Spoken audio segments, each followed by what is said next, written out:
Welcome to the Rim Break Rodeo. We hope this video helps. In this video, I will explain how to repair your Toyota Corolla door lock. First, you need to diagnose the issue. Determine if the problem lies with the manual locking mechanism or the power lock system. A common culprit is a faulty door lock actuator, so check its operation. Also, carefully inspect all related wiring and fuses for any signs of damage or corrosion. This initial assessment will guide your repair process. Now, let's prepare for the repair.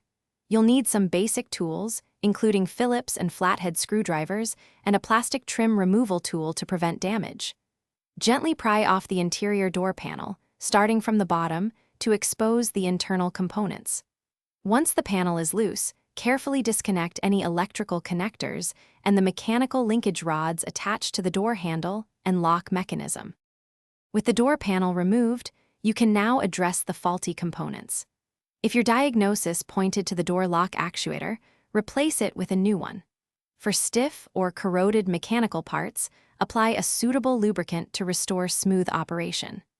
Ensure all linkage rods are properly reconnected to their respective points and that all electrical wiring is securely plugged in before proceeding. Finally, it's time to reassemble everything.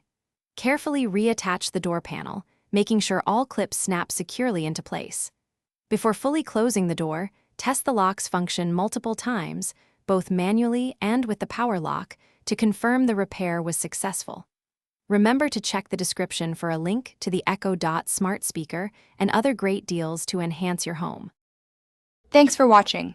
Consider subscribing if we helped you.